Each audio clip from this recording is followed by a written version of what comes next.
يا نفس إن لم تظفري لا تجزعي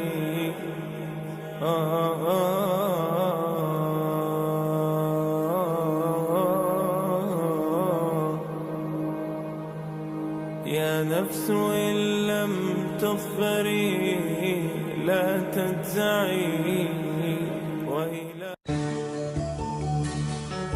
Vatican-ka ayaa cadeeyay oo qeexay in diinta Islaamku tahay diinta koowaad ee caalamka asagoo taas ku adkeeyay dadka muslimiinta ah ee diinta soo galay 2011 inay ka badan yihiin 3 milyan oo qof. Indonesia waa wadanka ugu badan ee ay degan yihiin dadka muslimiinta ah. waa dad kala duwan ayadu waxa ay ka kooban tahay 300 oo isir oo kala duwan.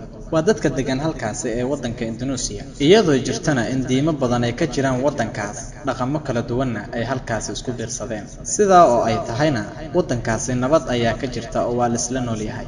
waxaan ka rajaynaynaa Faransiiska sidaa oo kale inaan ka dhigno haddaan nahay muslimiin. waxaana doonaynaa in xumaanta adeega iyo qaab daridaba ay ka dhamaato Faransa oo ay noqoto dhul nabad u camimtay dadka muslimiinta ahna ay ku bataan wadanka Faransa. sidaas ayaana farxad gelinaysa insha Allah. iyadoo jirto in muslimiinta Yurub ay soo wajahayaan dhibaatooyin aad u fara badan haddana diinta Islaamka dadka soo galaya aad ayay u sii badanayaan oo waa ay sii soconaysaa badashada. waxaan daraaseeyay Qur'aanka Kariimka ah iyo sunnada Nabiga sallallahu alayhi wasallam. arrintaasna waa mid iga dhigtay inaan qirto oo aan galo diinta daahirka ah ee Islaamka. aad ayaan ugu faraxsanahay galitaanka Islaamka. alle ayaan uga mahadcelinayaa arrinta. allahaasoo iga dhigay inaan la noolaado dadka muslimiinta ah iyo kuwa aan muslimiinta ahayn. haddaba diinta Islaamku waa diinta ugu faafitaanka badan ee caalamka iyadoona aad ugu faaftay Yurub. dadka muslimiina aad ayay u bateen. inta aanan gelin diinta Islaamka ka hor waxaan arkay dadka muslimiinta in ay dhibaato badan u banbaxayaan. markii aan soo galay diinta Islaamkana runtii dhibaatooyinkii muslimiinta lagu hayay baa anigana igu dhacay. ciidamaduna aad ayay inoogu adkeeyeen laakiinse waan iska sabraynaa. gaar ahaan gabdhahayna walaalaha muslimiinta ah aad ayaa loo dhibay. waa arrinta ku saabsan xirashada xijaabka. laakiinse aniga mararka qaar waxaan dareemaa in la iga soo tuuray oo la iga soo deeriyay halkii aan ku dhashay aan u nisba sheeganayay.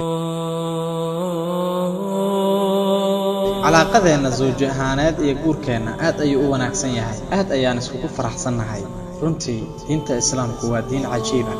xiriirkeena aad ayuu u wanaagsan yahay. muslimiinta Yurub halkan aad ayay ugu faraxsan yihiin waxayna ka qayb galayaan barnaamijyada waaweyn ee lagu qabanayo meelaha ducaada Islaamku isugu imaato iyagoona doonaya in dhaqanka Islaamku uu ku faafo caalamka gaar ahaan Yurub. waxayna aad u soo dhoobtaan isugu yimaadaan meelahani dacwada lagu qabanayo ee lagu weyneynayo dacwadii Nabiga Muhammad sallallahu alayhi wasallam iyagoona isku dardaarmo inay qabsadaan oo ku dhaganaadaan tacaalimta Nabigeena Muhammad sallallahu alayhi wasallam. Nabi Muhammad sallallahu alayhi wasallam waa naxariis iyo raxmad loo soo diray caalamka oo idin. waa sidaas khudbada ayaa arrintaas noo sheegay isagoona aad ugu jilcin jiray Nabigu la dhaqanka dadka kale. run ahaantiina dadka u imaaday dhaqan wanaagiisa oogeys haddii ay yihiin xitaa muslimiin ama aysan ahayn muslimiin dadka martida ah waa uu soori jiray waa uuna wanaajin jiray. midoobida dhaqankii dadkii hore ee muslimiinta u noqday iyo kuwa cusub ee reer Yurub waxay keenaysaa kor ahaanshada diinta Islaamka iyadoona cizo iyo sharaf lagu wada nool yahay.